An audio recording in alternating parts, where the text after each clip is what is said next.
Gas We're not powered. here in Right? Nice. Right. Okay, are you ready, Jake? Hey guys, it's good to be with you again this month. Man, summer's upon us. It's wonderful out here. Got to enjoy the sun while we have it here in the Lower Mainland. You know what? Our topic this month is gonna be responsibility and different ways people can handle or cope or deal with responsibility. You know, there's 4 different ways in which people can handle or cope or deal with responsibility. We're gonna go through them. You're going to find yourself probably fitting into 2 out of the 4 for sure, okay?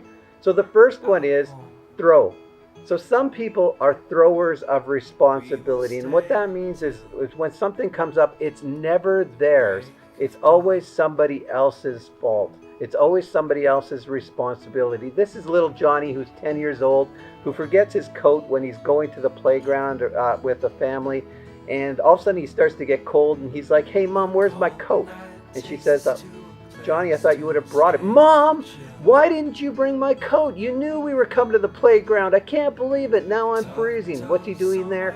He's throwing the responsibility. It's Mom's responsibility that he forgot his coat. Some people, they like to catch responsibility. They're catchers. / I'll put grab in here too, but we're going to focus on the catch. So they're always willing to take on that responsibility, right? These are people who are overly responsible. They usually have big hearts. People love being with them, and they're great employees because they'll go above and beyond what's required of them, right?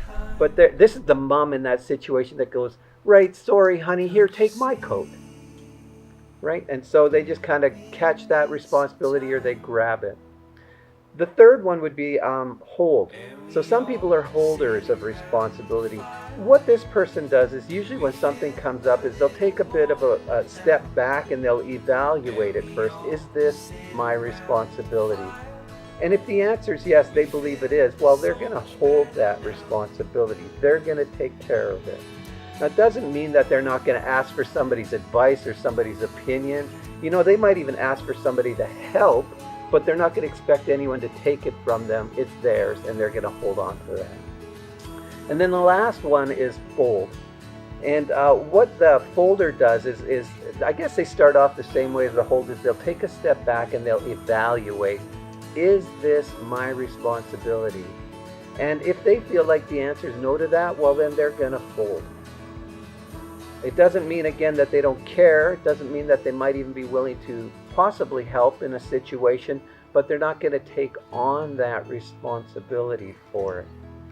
And so these are the 4 different ones. 2 of them have to do with when it is your responsibility, and it actually is. Are you a holder or are you a thrower / avoider?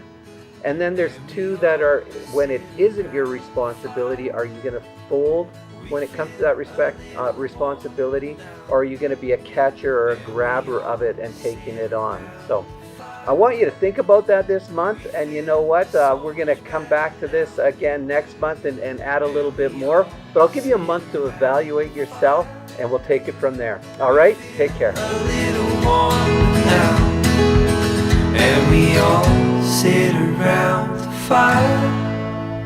We feel so much better now.